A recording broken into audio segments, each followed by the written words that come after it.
what made you choose to go down the pathway of quilt making as your There medium were of a number of choice? things, a number of reasons. First of all, in the early 1970s, there was a widespread focus on traditional American arts and crafts because we were leading up to the Bicentennial celebration, which took place in 1976. And so there was a lot of writing about and reporting on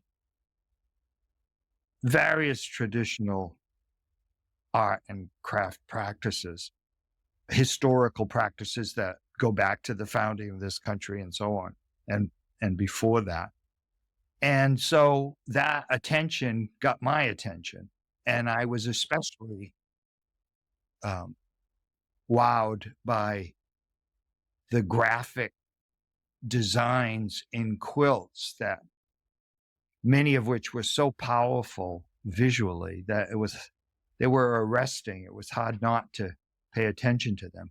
And that coincided with my marrying my late wife, Judith, who was a sewer and had been since she was a child.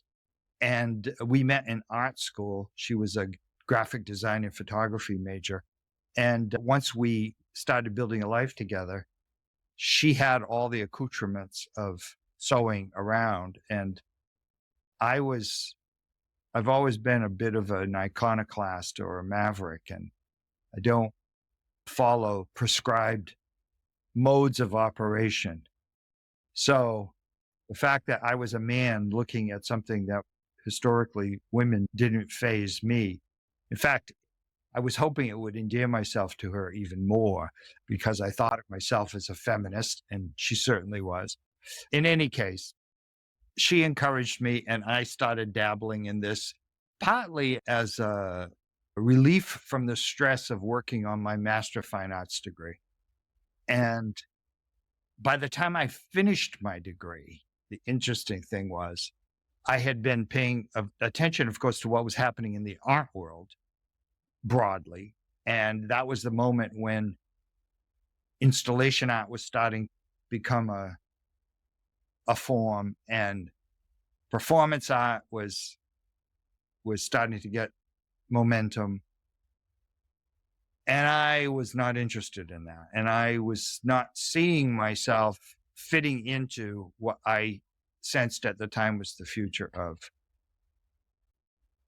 fine arts, at least at a certain level. And so within a few months of getting my graduate degree, I stopped painting altogether and was working exclusively in fabric. And that was by 1974, that's what I was doing. And the rest is history, as they say.